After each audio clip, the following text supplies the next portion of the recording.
Shahed Drones, Iskander and Dagger missiles. This is the reality every day of Ukrainians. Living home, they do not know if they will have to spend the day in a shelter or if another Russian missile will destroy their plans, or homes, or lives.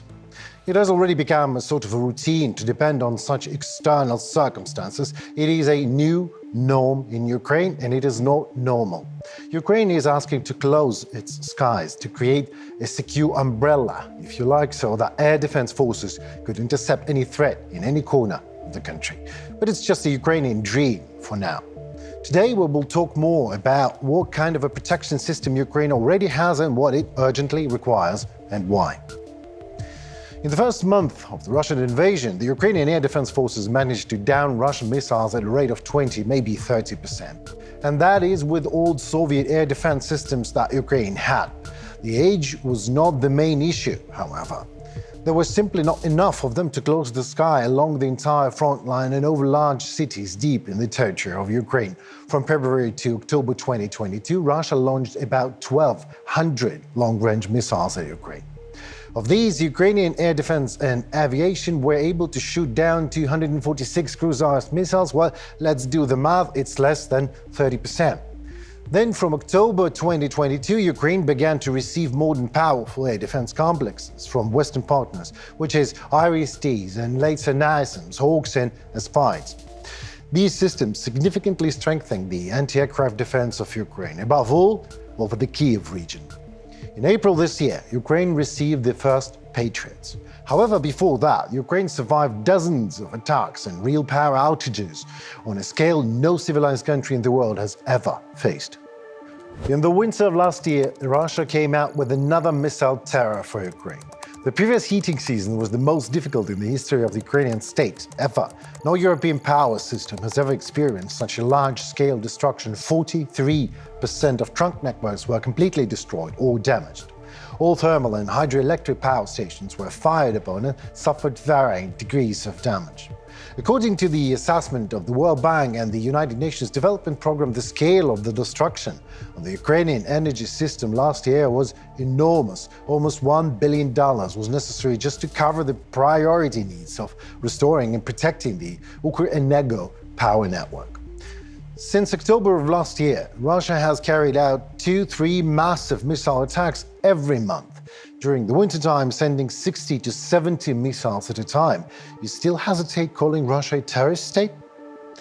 The main idea of this terror was to confine Ukraine in the dark and cold during the heating season in order to weaken the fortitude and strength of the Ukrainians.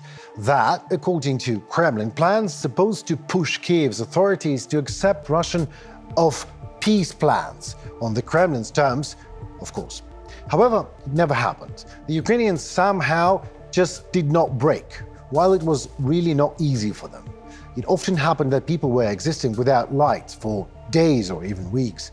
I was there, to be honest, by that time, and I will never forget it. Like walking 20 floors upstairs using your mobile as a flashlight, to find your door, to enter dark and cold room, to have a sandwich and a cold shower and get into cold bed. Do that 7 days in a row and you'll get somewhat close to what Ukrainians lived through.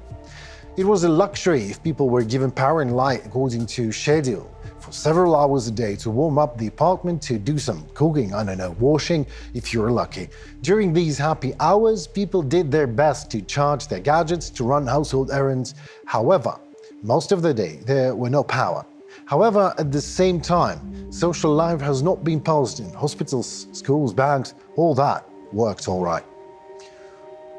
This is footage of Ukrainian surgeons at the Institute of the Heart performing an operation during the power blackout, supplying energy only to the absolutely necessary equipment.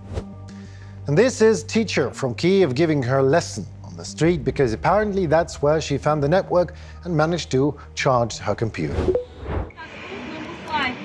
Ось ваша задача для домашньої роботи, вона не з підручника, тому що в підручнику такої теми немає, але за програмою вона є. Тому, будь ласка, сфотографуйте, будь ласка, скрін, зробіть і скрийте собі. In total, according to Forbes, as of October 2023, Russia launched more than 3,000 missiles at Ukraine at a cost of $22.8 billion. This is almost half of all the United States military aid to Ukraine since February 24, 2022, despite the fact that the majority of air attacks in recent months have been carried out not by missiles, but exclusively by UAVs. By October, Russia was still spending about 100 missiles per month at Ukraine. The last month, 31 rockets. The last massive Russian missile attack took place on September 21, 2023. Then in one day, Russia launched 43 cruise missiles at Ukraine. Today, Ukrainian air defense forces had become strong enough to down almost every Russian missile. A very few Shahed drones also reached their targets on the night of May 9th, which is a sacrosanct victory day for Russians. Remember, Russians launched 25 cruise missiles and Ukrainians shot down 23 of them. That is 92% of shutdown. The day before that, the military reported that all 35 Shahed drones Russian launched at Ukrainian rears were downed. On May 1st, 15 out of 18 missiles were shot down. On April 28th, 21st out of 23 missiles. Way to go, Ukraine.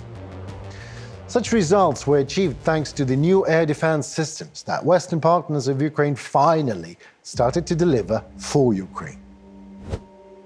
Last autumn, rallies in support of Ukraine were held in many European cities. There were calls heard to increase military aid to the country, in particular to provide Ukraine with anti-aircraft defense systems and other modern means of airspace protection.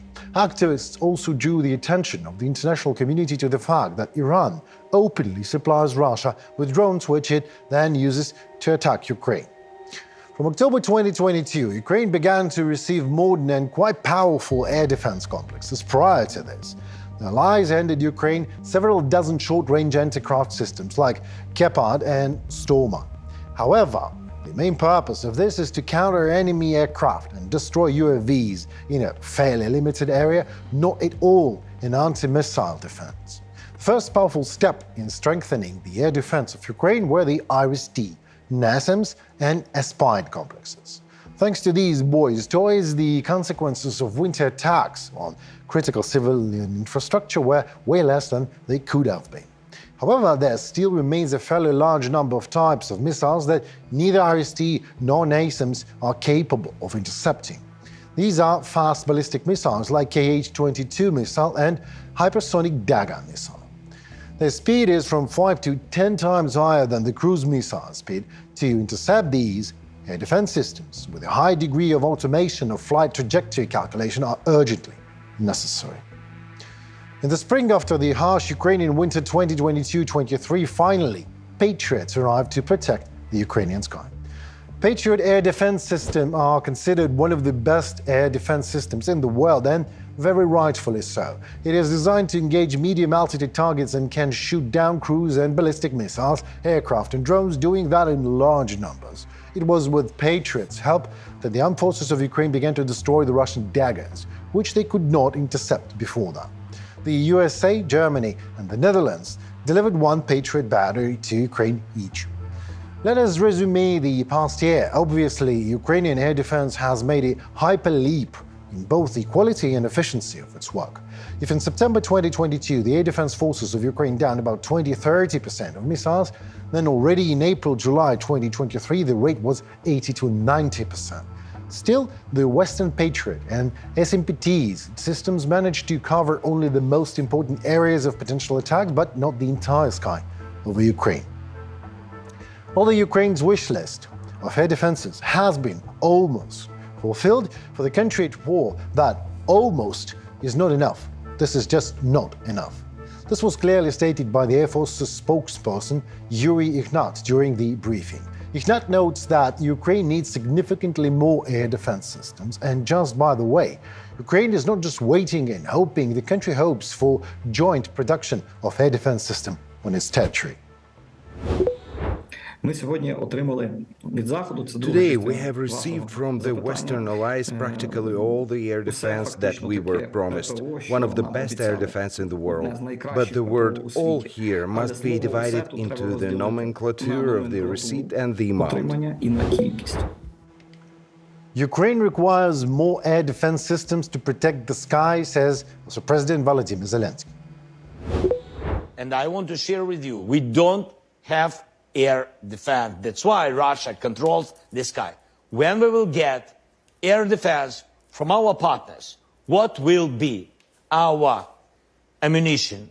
Troops will go, not will go, will run forward. It will be more quicker because we can't spend our people. It's not bodies, you know, it's real people. It's humanity. We can't spend it like Russia doing. Like, you know, their attitude to their soldiers, like to the meat. I'm so sorry, but we can't do it. That's why we have to move. But if they control all the sky, till those moments when we will get air defense, if they control, we can't move quickly forward. And the last point, what I want to tell you about the air defense, I'm sorry, just to close this moment. I'm very thankful to President Biden, to our European partners, to Chancellor Scholz, and some other our Nordic partners. They gave us air defense. And when they gave us, and 1 year ago, we could manage air defense in some cities in our country, now we see the growing economy. This year, 5% growing economy. IMF, World Bank, everybody recognized it. It means that people could come back to Ukraine with their children. They come back from Germany, from Poland, Slovak Republic, because they needed too much to come back and have some secure, you know, to have some air defense. So the key is air defense.